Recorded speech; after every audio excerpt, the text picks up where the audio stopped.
Donc, ce que je vous ai dit tout à l'heure, plus de 40 000 diplômés ingénieurs par an. À l'heure actuelle, 27% de filles, mais ça stagne un peu, ça avait beaucoup augmenté. Moi, de mon temps, c'était plutôt 1%, mais on a beaucoup changé. C'était il y a 60 ans.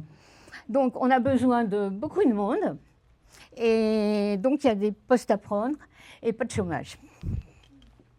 Je suis issue d'un bac scientifique, j'ai toujours aimé les sciences. Enfin, j'ai préféré les mathématiques que les langues ou la philosophie. Donc je n'ai pas pensé à devenir gendarme immédiatement. J'ai fait une première année de médecine. Je me suis rendu compte que la faculté, ce n'était pas pour moi du tout. Donc je vivais à l'île de la Réunion. Donc j'étais comme vous sur une île. Je suis rentrée en métropole. C'était pas facile. Mais je me suis accrochée, j'ai fait ma première année de médecine, j'avais qu'une seule envie, c'est retourner voir papa-maman sur mon île. Et après, mon papa était militaire, donc j'ai découvert la gendarmerie, l'armée.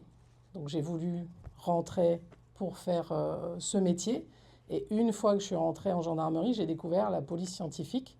Et là, je me suis dit que c'était en accord avec ma passion, entre guillemets, pour les sciences. Et j'ai tout fait pour pouvoir intégrer cette filière. Donc, pour être technicien en identification criminelle, il faut d'abord être gendarme et après avoir une attirance pour ce métier. Donc, la police scientifique, c'est l'ADN, les empreintes digitales, le sang, expliquer les traces de sang sur un mur, qu'est-ce qui s'est passé, essayer de se représenter la scène et pouvoir donner les réponses aux magistrats, aux enquêteurs, dans le but d'arrêter l'auteur des faits. Bonjour. Bonjour. Vous vous appelez comment?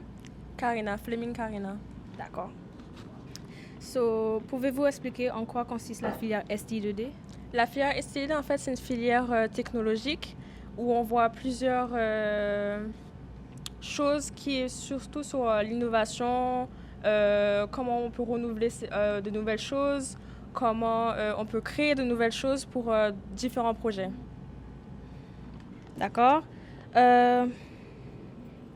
Pensez-vous que les filles ont toute leur place en STI2D? Oui, même si, par exemple, moi, ma situation, c'est qu'on est peu de filles et plus de garçons. On n'est que 2. Et c'est pas... Peut-être pour certaines personnes, ça va trouver ça choquant, mais en fait, c'est bien, en fait. Il n'y a pas de conflit, de childish stuff. Mais c'est bien, en fait. C'est agréable. Et ça, toutes les filles ont leur chance en STI2D. Il ne faut pas se dire que oui, c'est une filière que pour les garçons, c'est pas pour nous. Non, il ne faut pas se dire ça, en fait. Il faut tester de nouvelles choses. D'accord. Pourquoi avez-vous choisi de vous orienter à la filière STI2D? J'ai choisi de m'orienter parce qu'on m'avait beaucoup conseillé la filière STI2D. Et après, j'avais demandé à certains professeurs dans cet établissement qu'est-ce qu'ils en pensaient, qu'est-ce que je devrais faire. Et on m'a beaucoup conseillé que la filière STI2D, ce n'est pas une filière qui est beaucoup choisie par des filles, mais c'est une bonne filière où je pourrais apprécier ce que je fais. Donc c'est pour ça que je l'ai choisi. D'accord, merci. Il n'y a pas de souci. Bonjour, donc Sabrina Placidou. Alors moi je suis ingénieure territoriale spécialisée en aménagement du territoire et l'urbanisme. Alors qu'est-ce que l'urbanisme? Je prendrai l'exemple sur le collège 900, le collège numérique que vous voyez tous. Avant que ce collège ce bâtiment ne sorte de terre, il a fallu étudier le dossier. Il a fallu modifier certains règlements qui font partie du document de planification locale. Alors moi, j'ai un parcours, j'ai intégré la collectivité en tant qu'agent administratif. Alors, pour commencer le parcours scolaire, j'ai un bac sciences économiques et sociales et puis après, j'ai poursuivi avec des études de droit. J'ai eu des enfants, j'ai intégré la collectivité et puis j'ai été très malade. Et à partir de là, ma vie a changé puisque je perdais la mémoire. Et puis, il y a un médecin qui m'a expliqué que pour pouvoir retrouver un petit peu mes capacités, il fallait étudier, puisque j'étais encore jeune.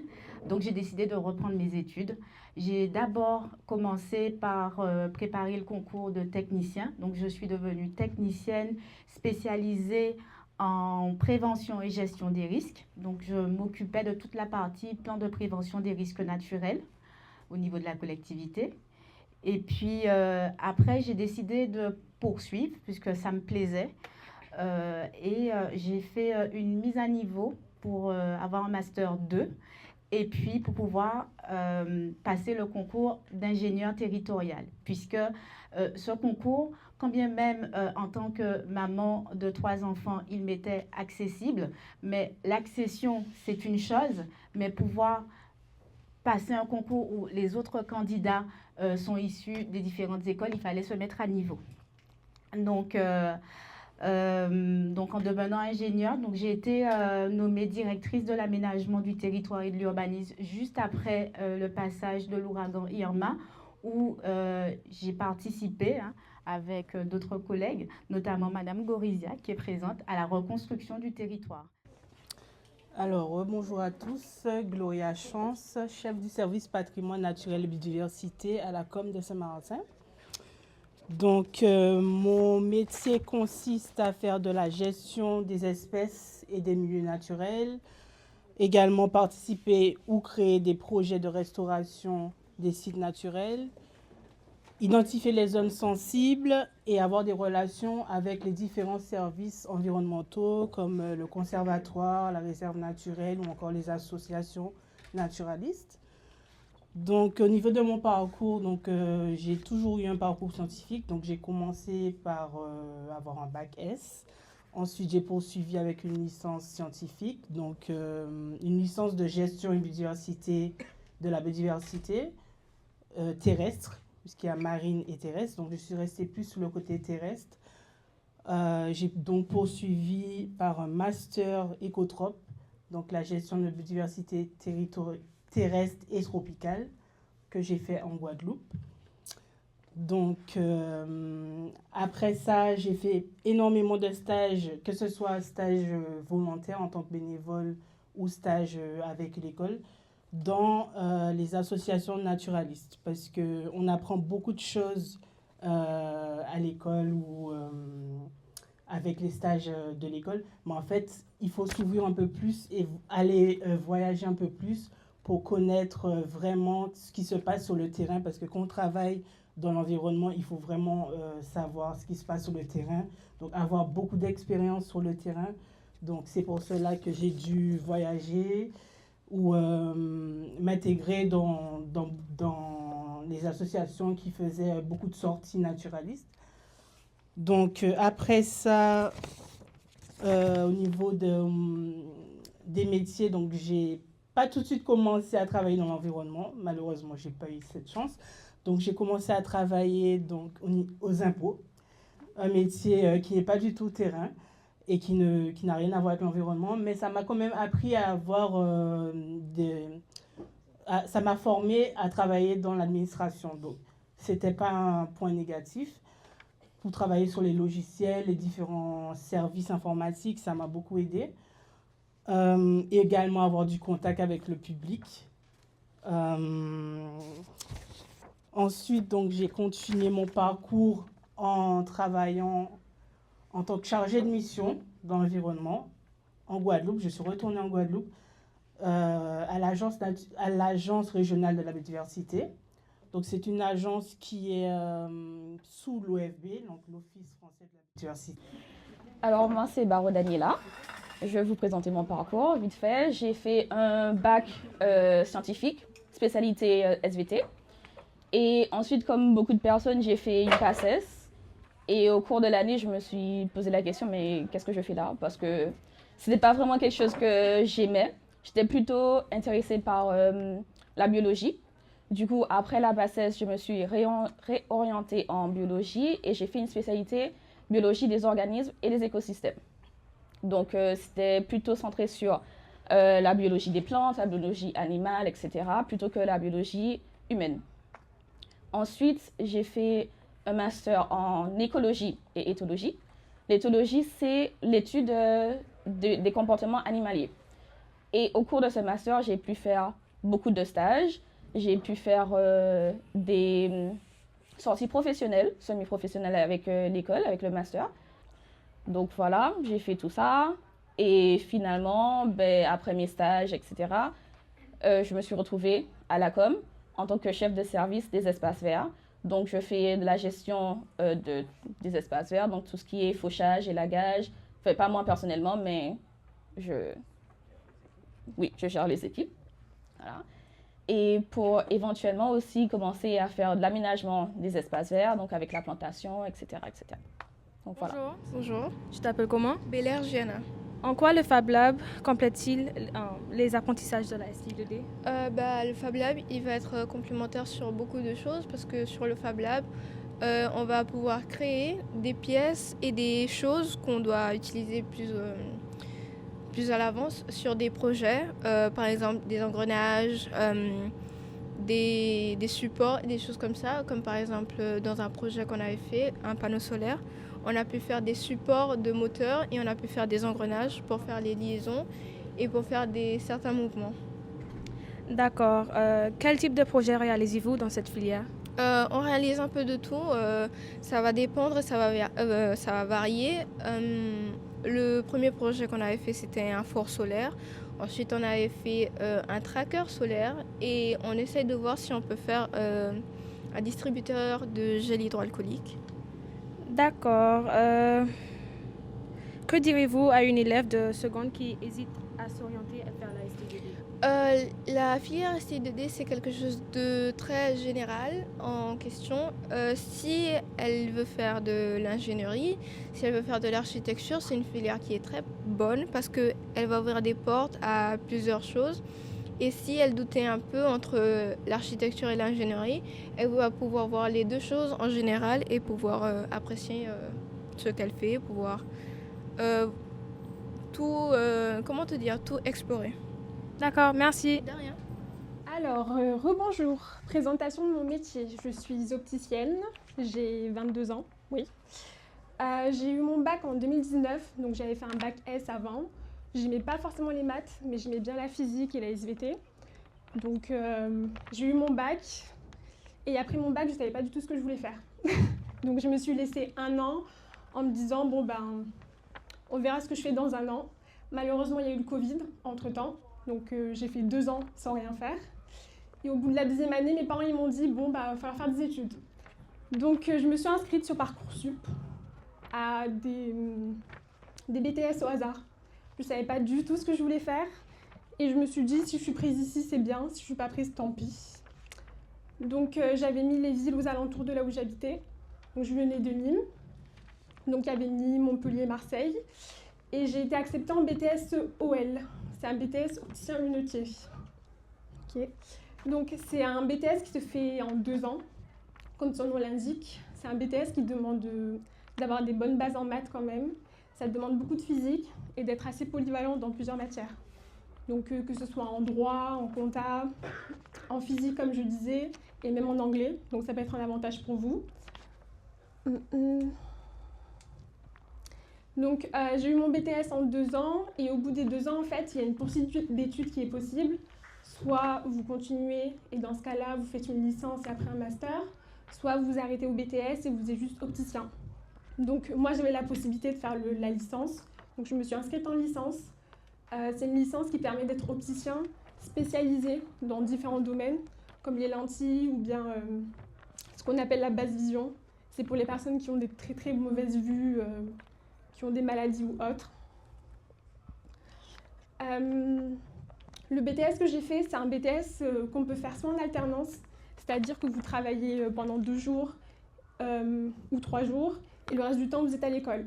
Soit vous le faites en scolaire, c'est-à-dire que toute la semaine, vous êtes à l'école, et au bout de 6 mois, vous faites un stage en entreprise pour voir comment ça se passe.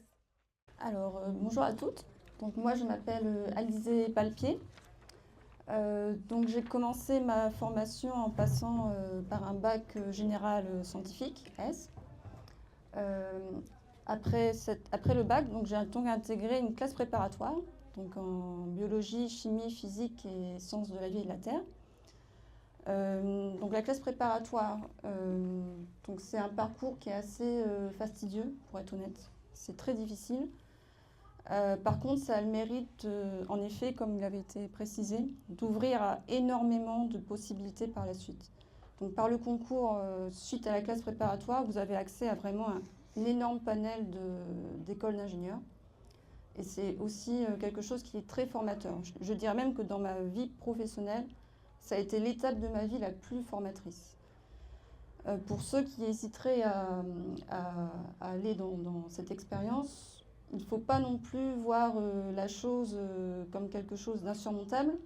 Et même si vous échouez la première année, moi, de ce que j'ai pu vivre, c'est que même les personnes qui échouaient au bout d'1 an, après, s'ils se réorientaient en médecine ou en pharmaceutique, ils réussissaient, mais de très très loin. Donc c'est extrêmement formateur. Donc après, moi, la classe préparatoire, donc j'ai donc passé le concours d'école d'ingénieur, suite à laquelle j'ai intégré une école d'ingénieur en horticulture et paysage située à Angers. Donc je fais partie de la filière agronome, qui est une filière extrêmement féminisée aujourd'hui. Bonjour à toutes. Donc moi, je suis architecte. Il faut savoir que j'ai grandi à Saint-Martin et qu'à mon époque, il n'y avait pas de lycée. Donc ça s'arrêtait en 3e. Alors on est beaucoup à être aussi partis faire nos études côté hollandais. Mais moi, en fait, j'ai fait une seconde en cours par correspondance. Et puis ensuite, j'ai dû partir à l'internat en France. Et quand je suis revenue, c'est pareil, un petit peu comme votre collègue, je ne savais pas trop quoi faire. Donc, je suis restée une année à me poser des questions, à savoir ce que j'allais faire comme métier. Et puis, je me suis dit, tiens, comédien, c'est pas mal. Donc, je suis partie en France pour faire comédienne, donc au cours Florent, à Paris. Mais il fallait travailler puisque ça coûte très cher et habiter à Paris, ça coûte aussi très cher.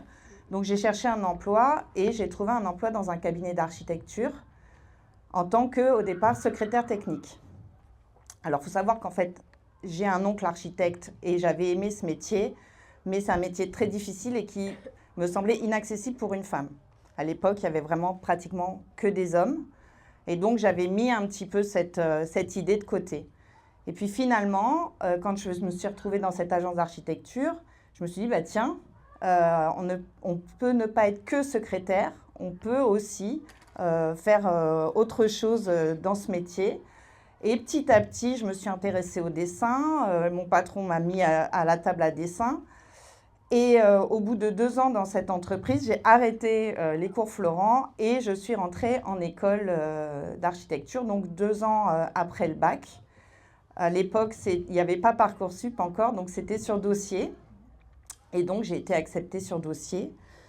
J'ai fait 2 ans, c'était 3 fois 2 ans à l'époque.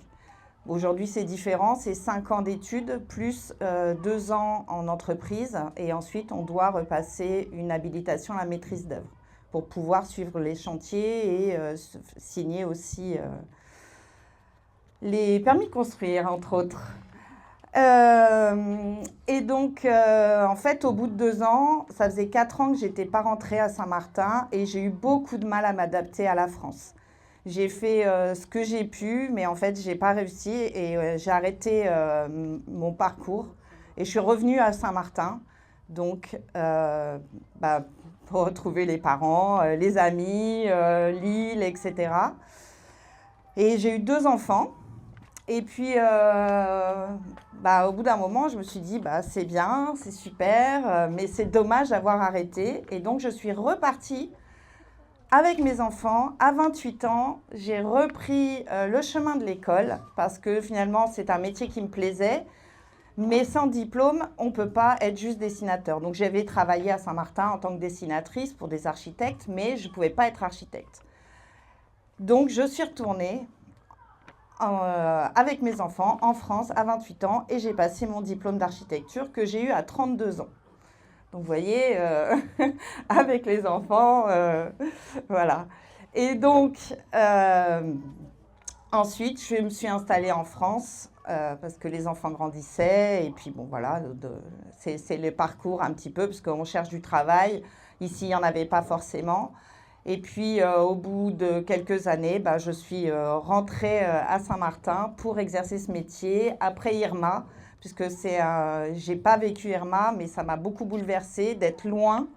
Et j'avais vécu Louis, mais pas, voilà. Et je me suis sentie un peu redevable en tant qu'architecte. Et c'est pour ça que je suis rentrée pour participer à ma hauteur à la reconstruction de notre si belle île. Donc le parcours scolaire, moi j'ai fait un bac qui n'existe plus, qui est donc semi-littéraire et semi-scientifique. J'ai fait un bac maths et philosophie. Donc c'était un bac A1 dans lequel il y avait autant de matières scientifiques que de matières littéraires, qui était un bac assez rare. Je crois que c'est pour ça que j'ai choisi, mais parce que j'étais très intéressée par la philosophie et par les mathématiques. Et en architecture, ces deux matières sont fondamentales. Donc le choix d'orientation, comme je vous disais au début, a été un peu chaotique. Et puis au final, je ne regrette pas du tout. Je suis très contente d'avoir fait ce métier. Et ce qui me plaît dans ce métier, c'est l'indépendance déjà, puisqu'on on peut se mettre très vite à son compte. Et ce qui me plaît aussi, c'est de pouvoir aider à la reconstruction. Donc moi, il faut savoir que je suis spécialisée dans la rénovation, mais je fais aussi des constructions neuves. Et c'est assez intéressant de pouvoir faire un petit peu l'historique des bâtiments pour pouvoir leur redonner leur ancienne vie. Donc moi, j'ai commencé à travailler avant de faire mes études dans ce métier-là, puisque donc... c'est grâce à mon travail que j'ai fait ces études. Et j'ai aussi choisi de le faire parce que je savais que c'était un métier qu'on pouvait faire dans le monde entier. Ça, c'est super important. J'ai fait une école à Madagascar, j'ai fait un bâtiment à Berlin, j'ai travaillé dans toute la France et maintenant je travaille aux Antilles. Et donc, c'est vraiment des métiers c'est un métier qu'on peut faire partout dans le monde. Et il y a de plus en plus de femmes qui choisissent ce métier. Il faut savoir qu'il y a 30 ans, il y avait 10% de femmes et qu'aujourd'hui, en 2024, ils ont fait une étude, on est 35% de femmes à faire ce métier aujourd'hui. Et je pense que c'est dû à notre sensibilité. On a une sensibilité complètement différente de celle des hommes. Quand on prend un projet, on l'étudie sous tous ses aspects, que ce soit social, que ce soit esthétique, alors que les hommes ont une toute autre approche de l'architecture. Donc on ne voit pas les choses de la même façon et c'est ce qui fait nos qualités également pour ce métier que je vous encourage à faire parce qu'il est très riche. Et ce n'est pas si difficile et c'est un peu comme tout, il faut travailler. Il faut travailler, s'exercer, dessiner si on aime ça, hein, mais... il n'y a pas forcément de parcours tracé, puisque vous voyez, moi j'ai eu des up and down, et puis j'y suis arrivée au final assez tard, mais j'y suis arrivée. Donc il ne faut jamais lâcher. On peut avoir des moments de doute, se dire je ne vais pas y arriver, mais en fait, non. On se reprend, on prend un mois, on se met un petit peu de côté, on respire et on y retourne. Et les femmes ont cette capacité. En général, on ne lâche rien. Voilà. Bonjour. Vous vous appelez comment? Je m'appelle Emma Ferrara. Quelles sont les opportunités qui peuvent s'ouvrir à vous après avoir été Fab Manager? Je dirais un poste, en tout cas relié à ce même domaine, tout ce qui est dans la 3D, qui touche vraiment genre tout ce qui est ingénierie, etc. D'accord. Quel était votre parcours de formation après le lycée? Alors après le lycée, j'ai fait des études d'art, surtout en animation 2D, 3D, ce qui fait que je m'y connaissais vraiment déjà pour tout ce qui est impression 3D, etc. Donc c'était vraiment bien. D'accord. Observez-vous une évolution de la fréquentation féminine dans le Fab Lab? Oui, je dirais que c'est beaucoup plus ouvert. Les gens ont moins peur, etc. de venir. Ouais. Merci. Donc, rebonjour à toutes. Moi, je suis Fausta Lalanne, donc je suis directrice Habitat, Logement et Construction à la collectivité de Saint-Martin. Au niveau de mon parcours, je dirais que c'est un parcours qui est marqué par l'engagement. L'engagement pour la lutte contre l'habitat indigne, puisque moi, je suis arrivée à Saint-Martin à l'âge de 9 ans. Je suis née en Haïti et quand j'étais en Haïti, je vivais dans de l'habitat indigne. Ce qui fait que au moment du séisme en Haïti, en 2010, vous étiez jeune à l'époque, puisque c'était il y a 16 ans. Suite au séisme, je me posais la question de ce que je souhaitais faire. Et après le séisme, ça a été assez terrible de voir les images de l'habitat totalement dégradé, des infrastructures publiques qui se sont effondrées tel un château de cartes. Et donc, il y a un prof à moi qui m'a dit « Pourquoi pas Sciences Po Paris ?» Et je me suis dit non, c'est une école qui est beaucoup trop prestigieuse pour moi. Après 4 heures de discussion devant l'ancien lycée de Marigot, donc j'ai raté mon bus. Donc le professeur m'a dit « Vous inquiétez pas, je vous ramène à la maison ». Donc on a discuté des futures orientations. Je suis rentrée chez moi et je me suis inscrite à Sciences Po Paris. Contre toute attente, j'ai été prise. J'avais beaucoup travaillé le sujet, donc j'ai fait mon mémoire à l'époque sur Port-au-Prince entre ingérence et lutte pour la reconstruction. Mon oral de Sciences Po Paris, c'était assez intéressant puisqu'on arrive de Saint-Martin, une toute petite île, et on se retrouve face à des personnalités assez imposantes. L'ancien directeur de L'Oréal, le doyen de Sciences Po, des gens qu'on n'aurait jamais cru rencontrer à mon époque. Petite anecdote, j'avais très bien travaillé mon oral et au moment de répondre aux questions, j'ai eu un trou noir. Et donc, c'était sur l'Iran à l'époque. Et je leur ai dit, bon, j'ai oublié le nom du chef d'État de l'Iran, mais je peux vous raconter l'ensemble du sujet. Ce qui fait que je suis sortie de l'oral. À l'époque, on était quand même en 2010, donc avec plusieurs, on va dire, strates sociales. Nous, on était accompagnés d'un professeur de Saint-Martin. Donc, on ne pouvait pas forcément aller déjeuner dans les grands restaurants autour de Sciences Po. Donc, on avait prévu des sandwichs et je me revois assise devant Sciences Po. Et là, la doyenne qui passe, qui me fait un clin d'œil. Et ce clin d'œil m'a traumatisée, on va dire, pendant 3 jours parce que je ne savais pas ce que ça voulait dire. Et au bout de 3 jours, j'ai su que j'étais admise à Sciences Po Paris. Donc, quand j'ai été admise, je me suis dit, bon, le plus dur est fait. Qu'est-ce que tu fais aujourd'hui de cette école? Je voulais absolument travailler sur les problématiques d'outre-mer. Et quand on arrive à Sciences Po Paris, 27 rue Saint-Guillaume, c'est très prestigieux, c'est le 7e arrondissement, on se dit, on n'a pas forcément sa place.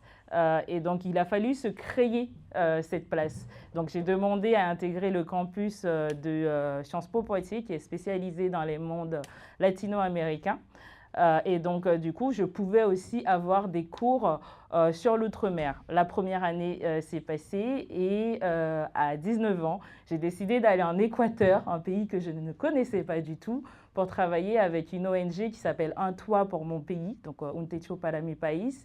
Et pendant 4 mois, j'ai travaillé avec cette ONG à la construction d'habitats modulables dans des bidonvilles. Je suis revenue pour la 2e année de Sciences Po et la 3e année, je suis partie au Mexique. Donc, j'ai passé 1 an au Mexique entre études universitaires et j'ai continué à travailler aussi avec cette ONG, mais aussi sur des problématiques d'alphabétisation qui me tenaient à cœur. Parce que... Isabelle Brooks Gorizia, donc née à Saint-Martin, il y a quelques années de cela.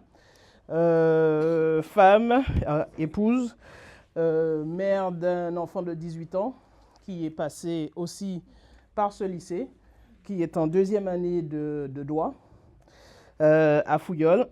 Donc moi j'ai fait des études, en tout cas j'ai fait un bac, je suppose qu'il n'existe plus aujourd'hui. C'était un bac F1 à l'époque, donc ça c'était en 1992. C'est un bac de construction mécanique. Donc, lorsque vous entendez mécanique, vous voyez de la graisse, vous voyez les mains sales, mais pas du tout. C'est pas du tout ça. Suite à cela, donc je suis parti en France, en métropole, dans l'Hexagone, où j'ai fait un BTS en mécanique et automatisme industriel. Donc, en fait, j'ai été très technique toute ma vie dans mes études, même dans ma vie personnelle, puisque, comme j'aime bien dire, il n'y avait pas de filles, il n'y avait pas de garçons à la maison, il y avait des enfants.